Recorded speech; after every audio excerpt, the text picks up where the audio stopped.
twist again, like we did last class. Oh, let's twist again, like we did last week. Do you remember the formula for shear stress? I hope you do, cause twisting time is here. Oh, I just love talking about torsion, and the whole idea of the twist brings me back to, maybe like a old time soda shop or ice cream shop, right? We could talk about twists and making a good ice cream swirl or something. And so I thought, what better way to talk about torsion but in this setting? And I hope you were even inspired to give the twist a little shot of your own. Get some blood flowing before we get our brains going. All right, so what's on our kind of agenda for today? And so we'll look at our daily specials, and those would be our learning objectives here. So today we're going to talk about applying the torsion formula, an angle of twist formula to solve some more engineering problems. So we did this last class, and we're going to do it again, hence twisting again. Then we're going to jump down and do the formulate gear ratios, and then we'll come back up and we'll extend the use of our engineering toolbox to solve some indeterminate problems. So I hope you're excited for today's lesson. I look forward to bringing you in and inviting you up to the counter. Welcome, mechanics friends. I hope you will take a seat at the counter and join me for some exciting calculations involving torsion.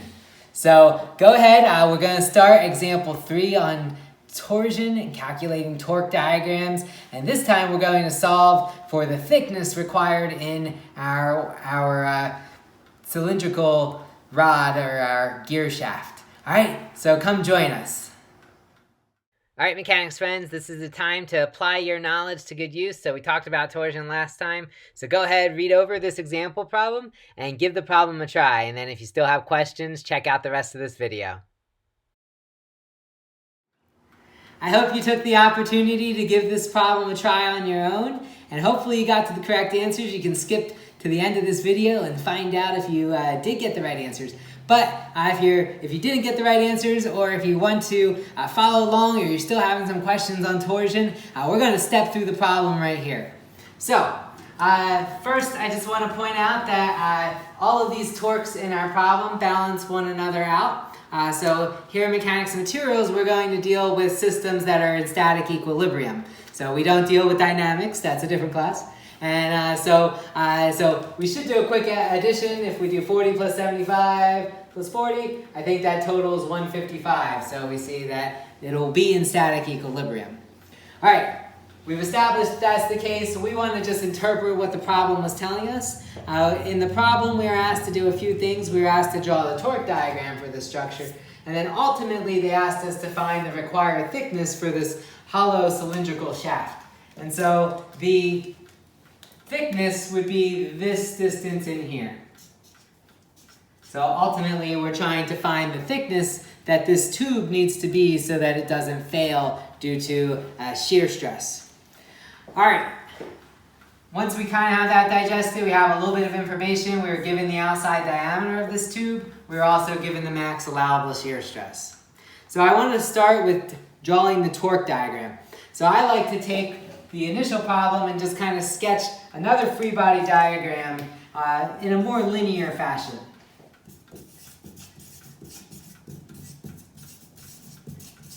Let's go ahead and do our torque diagram.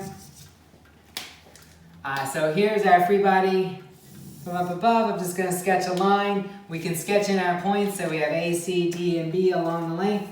So A, C, D, and B. And I have my torques applied. So we got 40 kilonewton meters clockwise. We got another 75 kilonewton meters clockwise.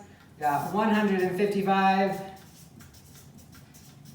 kilonewton meters counterclockwise, and then another 40 kilonewton meters clockwise. Now for my torque diagram, I'll just drop this down. And we'll sketch our torque diagram. And remember, all of this has to do with like along the length. So sometimes I also like to include maybe an x-axis here. just so we know when we talk about clockwise and counterclockwise, we're using the right-hand rule about that x-axis.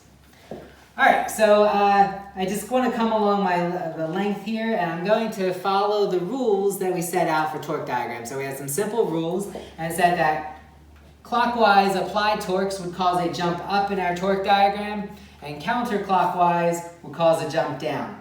So if we move from left to right, I'll start here. I start at 0. The torque of 40 is clockwise, so that causes a jump up to a value of 40 kilonewton meters. That remains constant from A to C. And then when we get to point C, we see we have another 75 kilonewton meters clockwise. So that causes another jump up of 75 kilonewton meters. So 40 plus 75 brings us up to a value of 115 kilonewton meters. That remains constant from C to D. At D, we jump down, because it's counterclockwise, jump down 155 kilonewton meters. So 115 minus 155 brings us to a negative 40. Remains constant from D to B. We jump back up positive 40. We end at 0. So everything seems to be correct there. So we see that this is going to be positive, and we correlate that to counterclockwise rotation. And negative numbers correspond to clockwise rotation of this gear shaft. So here we have a good torque diagram. We have our values along the length. Everything's labeled out, matching up with our points. So I think we're in good shape, ready to go. The next part of the problem is to solve for the required thickness.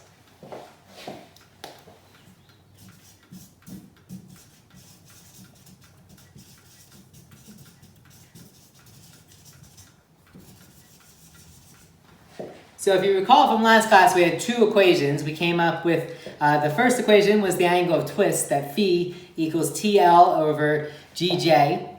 And then we also had the torsion formula, which was tau equals T times rho over J. Now, thinking about what we're asked to do here with the required thickness and maybe our tau, perhaps that's the formula I want to focus in on. So we recall that T equals tau equals T rho over J. So this is our shear stress, this is our torque in a given segment. This would be rho is the radius from the center of gravity, or from the center of our circle. And then J is the polar moment of inertia, and we derived that formula the last time. All right, so if this is the formula we wish to use, let's first figure out where are we going to have the max shear stress. So if we look at our torque diagram here, where along the length on our torque diagram do we experience the highest value of torque? Because that's really what's going to give us the max shear stress, especially since this shape is the same throughout the entire length. It might be different if this cross-section changed along the length, we might have to check multiple segments. But since this is the same, wherever T is the largest will be our highest value. So I hope a quick view at this torque diagram would indicate that the torque between points C and D of 115 kilonewton meters is the highest value of torque. And so that's what we're going to use for T in our equation. So hopping back to this equation, we see that T will be 115 kilonewtons times meters. Now I want to put everything into terms of newtons and meters, so I'm going to convert this to 115,000 newton times meters. All right, next we have rho. Rho is the distance from the center to, wherever we're interested in the circle. So if we take a look at our cross section, that's going to be the distance from the center. And again, if we maximize this value, we take it to the very outside. So we'll be interested in what's happening. The shear stress will be max at the extreme of the circle, or the extreme fiber. So we also call this little c. All right, so that distance, if we have an outer diameter of 150 millimeters, then this radius value should be 75 millimeters. So plugging that in, we have 75 millimeters or 0.075 meters. Finally, we have J. J is our polar moment of inertia, and we said that that formula was pi over 2 times the outer radius to the fourth minus the inner radius to the fourth. So the outer radius we just said was 0.075 meters raised to the fourth minus our inner radius to the fourth. Keep that all inside our brackets. So this was our formula for J that we derived the last time. All right, we also are given something about tau. We said the maximum absolute value of tau was 200 megapascals. So that means that this is like the actual shear stress in our gear shaft. That cannot exceed 200 megapascals. So that means that 200 megapascals, which is 200 times 10 to the 6th newtons per meter squared, this value of tau has to be greater than or equal to the actual shear stress in the rod. All right, so that sets up our problem. If you want to keep the equal sign, it's okay. You'll just have to do some thinking in the end about what we choose for this inner radius. All right, so now we can start doing our math. So I'm going to bring this up to the other side. I'll divide by this and swing some of the things around so I can get this bracketed portion here of 0.075 meters to the fourth minus the inner radius to the fourth. That has to be greater than equal to, and if we do some calculations, I think we get 2.77454. 7454. Our answer comes right in time. Times 10 to the negative fifth. And that's going to have units of meters to the fourth. All right, so then we can bring this over to the right-hand side and subtract this from the left. So that will give us that the inner radius to the fourth has to be less than or equal to this number, which comes out to be 4.1864 times 10 to the minus 6. And now you can do whatever you want. You can take the square root of this twice, or you can raise this to the fourth root, however you wish to do it. But you should solve that this inner radius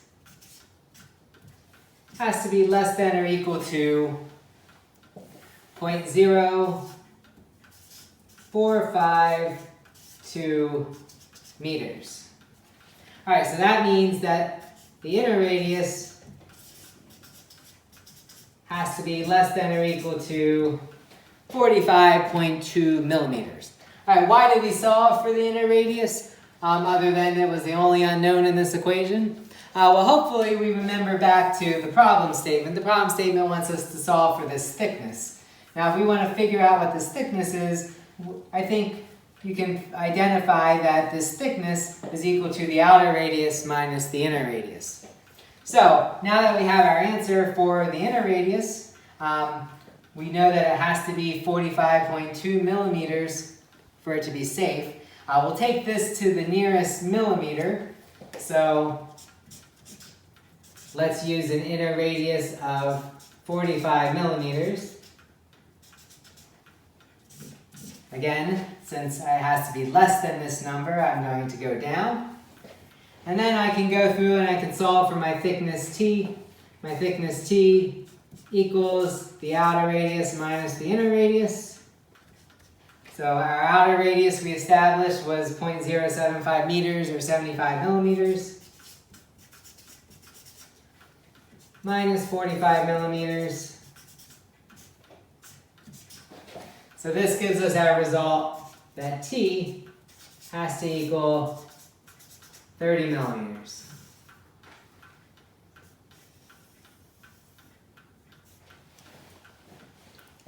All right, hopefully that was the answer you got. Hopefully you got that this had to be 30 millimeters and you're able to get our torque diagram. If not, I hope you're able to follow that example, and I look forward to doing more torsion problems with you in the future.